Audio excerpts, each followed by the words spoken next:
Traversal methods. They allow you, okay, so selectors pretty much allow you to go in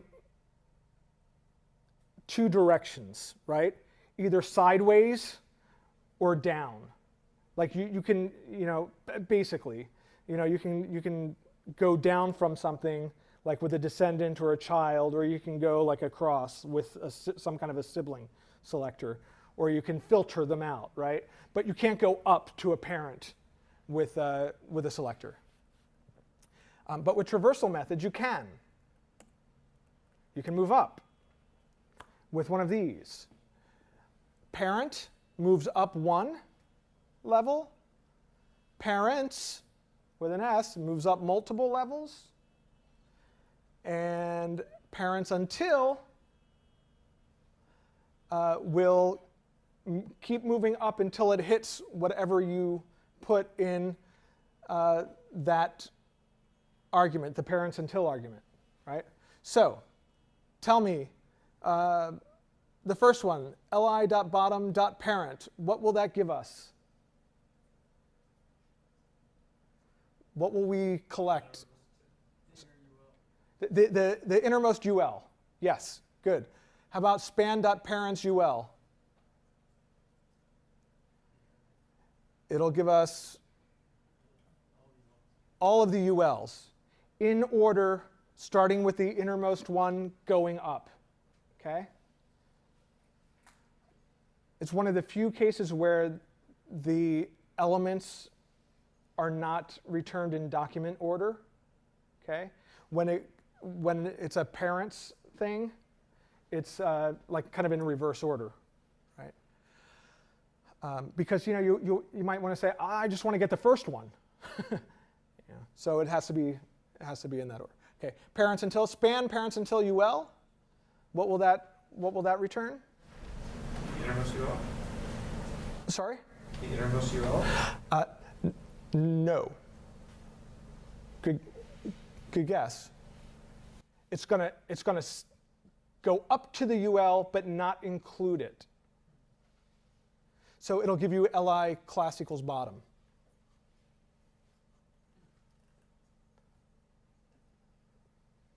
Does that make sense? So if I did this,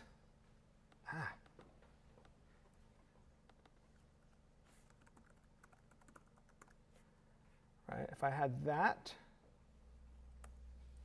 and I said span.parents until ul.foo, it would give me li, ul, li. Well, li.bottom, ul, li in that order, and it would stop there. Right? Yeah. Parents until isn't really all that useful. You know what's really useful though? Next until. Like, for example, if we had something like this, let's see. Let's say we had, in our document, we had a DL, right? And then we had a DT, right? One. And then we had like 5 DDs, right? And then we had another DT. And we wanted to, like if somebody clicked on this one and we wanted to hide all these DDs, but we didn't want to hide the DT there, right? We wanted, and let's say this one had a couple here too, right? We couldn't just say next all the next DDs, because then it would hide these too, right? That would be bad. So we could say next until DT. So we'd say, yeah. All right. Okay, closest. Closest is really nice when you're working with event delegation, which we'll talk about next week. So what this does is it starts with the one that you selected initially. So it'll start with, for the first one, it'll start with the span, and you're saying closest UL, right?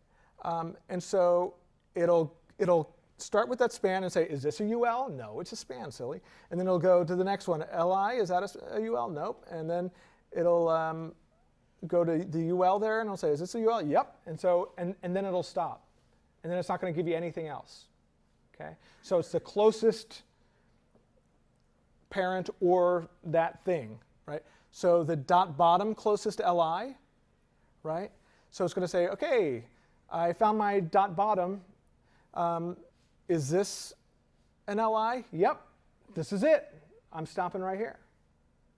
Pretty nice, pretty handy. Okay. Sideways.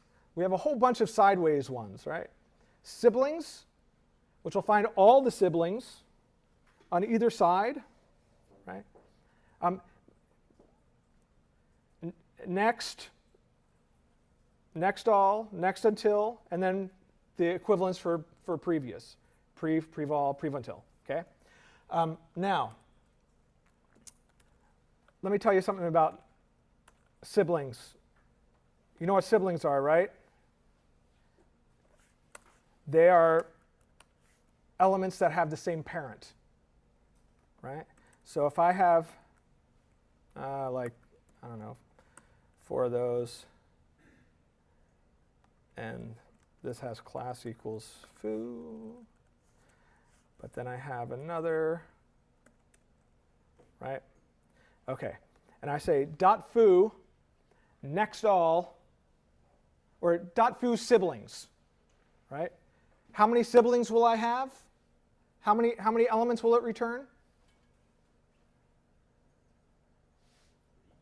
3, right. It's not going to give me this one, is it?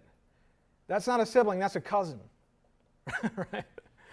Because its parent is a sibling of this one, right? So that makes it a cousin, right? So in Oklahoma, they could marry. Sorry, that was bad. All right, yeah, and then moving down, we have children, and then we have find. You know what the difference is between children and find? I don't know why it didn't say like, I don't know why we didn't come up with like children and then descendants. Yeah, I mean that would sort of make more sense, right? Because descendants could be children or grandchildren or great-grandchildren, whatever, but yeah, whatever. Same thing with like parent, and then you would think it would be ancestors, right? But no, parents. All right, in any case, children is the immediate children, one step down from the elements, right? Find will look anywhere down there. Okay, with find you need a selector of some sort. You need a filter, like you need to stick an argument in there. With children you don't.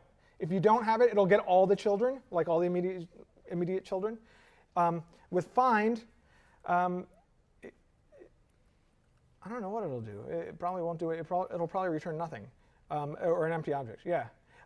How can you get all the descendants? But I'll come back to you after somebody answers this perplexing question. How do you get all descendants? What could you possibly put inside that find argument to get everything? Like, wouldn't it be awesome if there was such thing as a universal selector that would select everything? Wouldn't that be really cool? Like, wouldn't it be really neat if like CSS had something like this? Something like that?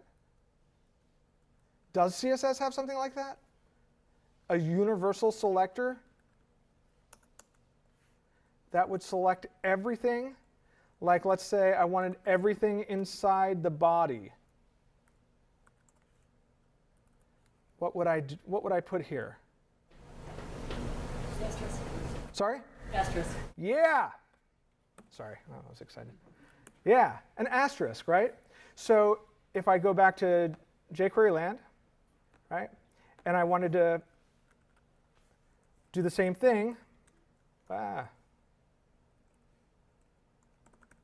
body, I would use .find, and I'd use an asterisk. That would get me everything inside the body, which would be kind of crazy, right? You probably don't want to do that. I mean, especially if you have a really complex document, right? It would take a lot of time to gather up all those things. But that's how you would do it.